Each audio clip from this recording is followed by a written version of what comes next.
Good morning dear students. I hope आप सभी अच्छे होंगे। प्यारे बच्चों, आज हम उपस्थित हैं कक्षा 8 की हिंदी विषय की पाठ्य पुस्तक व्याकरण निपुण भाग 3 के पाठ 2 वर्ण विचार के दूसरे मॉड्यूल के साथ। वर्ण किसे कहते हैं, वर्णों के कितने भेद होते हैं, लेकिन इस मॉड्यूल में भी उसको थोड़ा सा रिवाइज किया जा रहा है। तो बच्चों, आप लोगों ने पिछले मॉड्यूल में जाना था कि स्वर जो है 11 होते हैं। यहाँ भी देखिए एक चार्ट के माध्यम से स्पष्ट किया गया है कि स्वर 11 होते हैं। अनुस्वार अंग और विसर्ग आ होता है। इसके अलावा का से लेके माँ तक के जो है व्यंजन स्पर्श व्यंजन कहलाते हैं, जो 33 की संख्या में होते हैं। अंतस्थ व्यंजन देखिए इस चार्ट से जैसा कि स्पष्ट हो रहा है। अंतस्थ व्यंजन ऊष्म, आगत और संयुक्त, ये सभी व्यंजन स्पष्ट हो रहे हैं कि अंतस्थ व्यंजन या, रा, ला और वा को कहा जाता है। ऊष्म व्यंजन स, सा, हा और सा को कहा जाता है। आगत व्यंजन आ, का, खा, गा, जा, फा, इन सबको कहा जाता है, लेकिन मुख्य रूप से जा और फा को ही आगत व्यंजन माना जाता है। संयुक्त व्यंजन छा, त्रा और ज्ञा को कहा जाता है। तो बच्चों, इस चार्ट से देखिए सभी बातें स्पष्ट हो गई हैं।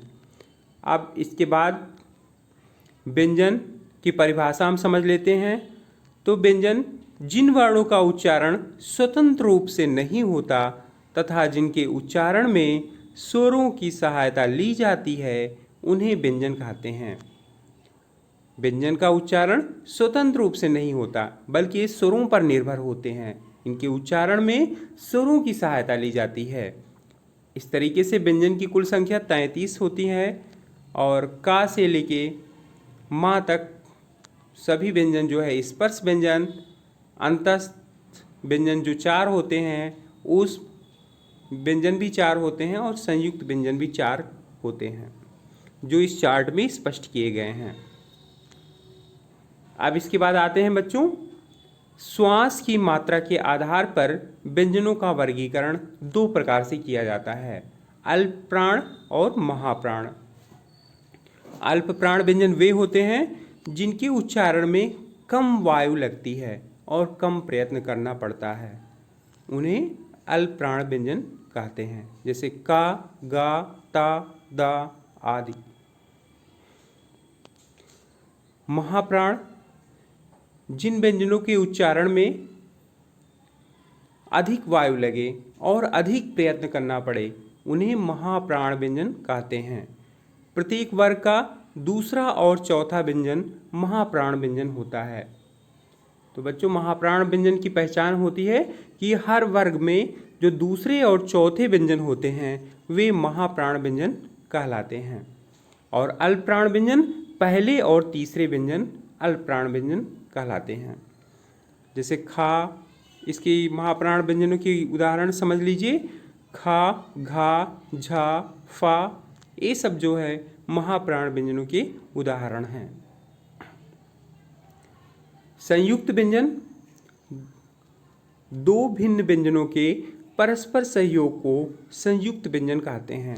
जब दो व्यंजन मिल जाते हैं और कोई तीसरा व्यंजन निर्मित होता है तो उसको संयुक्त व्यंजन कहते हैं। जैसे का और सा मिलके यहाँ पे छा व्यंजन एक बनाते हैं, ता और रा मिलके त्रा बनाते हैं।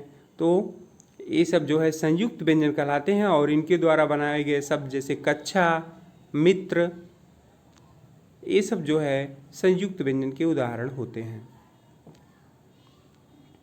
द्वित्व व्यंजन ये भी बहुत इम्पॉर्टेंट व्यंजन है।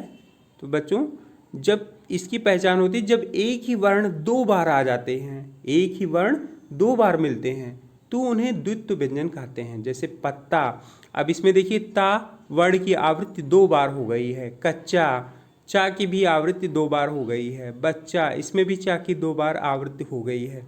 तो ऐसे व्यंजन द्वित्व व्यंजन कहलाते हैं। तो बच्चों आज के वीडियो में बस इतना ही।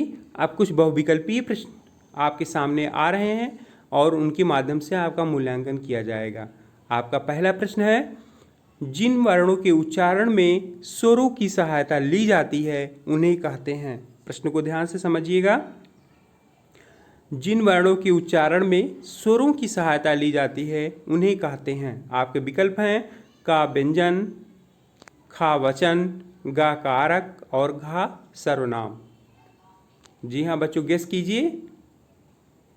बिल्कुल ठीक, आपका विकल्प बिल्कुल सही है, आपका अनुमान सही है, आपका सही विकल्प है विकल्प का व्यंजन। आपका दूसरा प्रश्न है, व्यंजनों की संख्या है। आपके विकल्प हैं का 11, खा 12, गा 33 और घा इनमें से कोई नहीं। जी हाँ बच्चों, सोचिए। अभी इससे पहले ही हमने इसी वीडियो में बताया था कि व्यंजनों की वास्तविक संख्या कितनी होती है। जी बिल्कुल ठीक, आपका सही विकल्प है विकल्प गा 33। आपका तीसरा प्रश्न है, पत्ता शब्द किस व्यंजन का उदाहरण है। आपके विकल्प हैं का स्पर्श, खा अंतस्थ, गा द्वित्व, घा ये सभी। तो बच्चों यहाँ देखिए, ता वर्ण की आवृत्ति 2 बार हो रही है, ता सब वर्ण 2 बार आ रहा है, तो ये द्वित्व व्यंजन का उदाहरण हो जाएगा। अतः आपका सही विकल्प होगा विकल्प गा। चौथा प्रश्न है, कच्छा शब्द किस व्यंजन का उदाहरण है।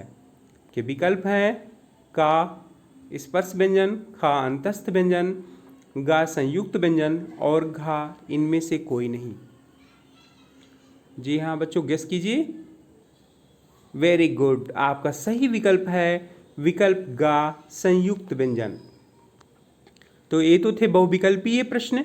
अब आपको लघु उत्तरीय प्रश्न दिए जा रहे हैं जिनका उत्तर आपको 2 से 3 पंक्तियों में देने हैं। आपका पहला प्रश्न है, संयुक्त व्यंजन की परिभाषा उदाहरण सहित स्पष्ट कीजिए। पहला प्रश्न है, संयुक्त व्यंजन की परिभाषा उदाहरण सहित स्पष्ट कीजिए। और दूसरा प्रश्न है, द्वित्व व्यंजन की परिभाषा देते हुए इसके 2 उदाहरण भी दीजिए। तो बच्चों ये तो थे लघु उत्तरीय प्रश्न। आज के वीडियो में बस इतना ही। स्वस्थ रहिए, सुरक्षित रहिए और पढ़ाई करते रहिए। मिलते हैं कल एक नए वीडियो के साथ। तब तक के लिए धन्यवाद।